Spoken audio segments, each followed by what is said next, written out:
Pascal Ribaud, donc, vous êtes du Conseil général des Seine-Saint-Denis. Ce département qui existe encore, bien entendu, c'est un profil sociologique de quel niveau? Il y a de l'urbain, il y a du rural? Alors la Seine-Saint-Denis est un département créé en 1967. Quelques caractéristiques fondamentales. C'est le département qui a la plus grande croissance démographique hexagonale. C'est le département qui a le plus grand nombre de familles monoparentales. Le revenu médian est de 40% inférieur à la moyenne d'Île-de-France. Et il y a 48% des familles qui sont non francophones. Donc c'est un département qui a des caractéristiques à la fois mondiales, comme disent les présidents et les élus. Et c'est aussi un département d'avenir parce que c'est dans ce cadre-là que s'implante un projet de service. Donc vous êtes directeur d'éducation au Conseil général. Vous êtes sur un projet exceptionnel d'investissement pour développer le numérique.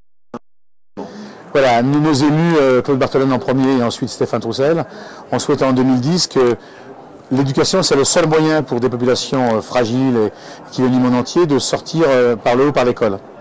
Eux-mêmes ayant fait un parcours scolaire, je dirais, intéressant.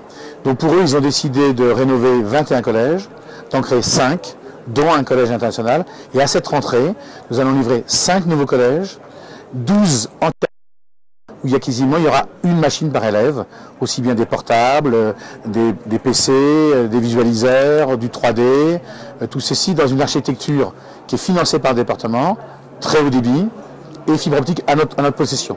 Grosso modo, nous avons profité de la compétence que nous avons du département des routes départementales pour passer dans les lignes de feu rouge notre fibre optique. Et donc nous sommes propriétaires de notre solution industrielle. D'accord. En dehors du socle de base, de l'équipement, débit, raccordement de ces établissements, on parle de nouveaux établissements avec une architecture. Est-ce que l'usage particulier que doit comporter la pédagogie avec le numérique a été pensé avec des espaces particuliers? Alors nous sommes partis du principe suivant.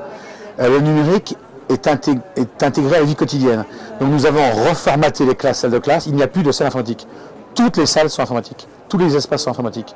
À la fois par une présence d'un Wi-Fi sur horloge, par précaution des réglementations européennes. Et deuxième point, les salles sont carrées. Elles font 60 mètres carrés, 20% de plus que d'habitude. Et en périphérie, vous avez soit 15 postes, soit 30 postes. Et avec la possibilité d'un chariot mobile de venir à l'intérieur. Donc la classe peut se configurer en classe normale, face à face, en U, en rond, en travaux particuliers, et l'élève peut, dans la séquence, repartir du système intérieur au système périphérique. Donc, il peut travailler en interne, revenir en périphérie, sur le tableau numérique des travaux, et en fin de compte, c'est une logique dans laquelle la salle a été de classe. Comme en école primaire, on a les différents ateliers dans la salle de classe. Donc au-delà de l'investissement, qui est quand même le boulot séculier ou régulier du département, depuis peu, donc on doit effectivement s'occuper de la maintenance. Est-ce que ça a été aussi envisagé dans le cadre de ce plan exceptionnel? Alors la chance que nous avons eue dans ce département extrêmement pauvre, où tous les élus d'ailleurs de toutes les sensibilités ont voté le 19 septembre 2013, quelques mois après la loi, une position très claire, à l'unanimité. Ils ont adopté le principe suivant: nous prenons la maintenance directement. Donc aujourd'hui, les 12 collèges que nous livrons là, la maintenance de A à Z est assumée directement par le Conseil général. Et c'est pour ça que nous avons fait appel à un partenaire Econocom qui a mis en place avec nous une solution globale, à la fois sur un cloud, un data center, ceci sur le réseau pédagogique. L'État gardant son réseau administratif via le serveur amont. Mais toute cette partie-là nous fait que nous sommes passés à un niveau industriel, puisque c'est en confiant un industriel de l'architecture que nous avons confié la maintenance. La maintenance, ce n'est pas simplement l'installation, le renouvellement, c'est toute l'architecture qu'on conçue.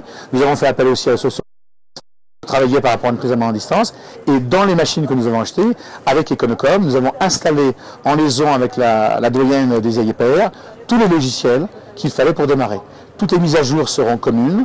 Aujourd'hui, dès le bouton on-off, c'est une prise en charge directement par le Conseil général via une externalisation. Donc on peut vous souhaiter une bonne rentrée en fait. C'est d'ici quelques jours 12 collèges, et on invite tous les partenaires de Ludovia ici présents et bien sûr de l'Ariège et d'Ayard de Midi-Pyrénées à venir un jour en Seine-Saint-Denis visiter ces 12 collèges. La presse va relater ça, qui fera l'objet avec le rectorat d'une évaluation au mois de juin. Comme toujours, nous avons un processus d'évaluation de nos actions éducatives parce que notre département a également un projet éducatif départemental et dans lequel le numérique a toute sa place. Merci. Bonne journée.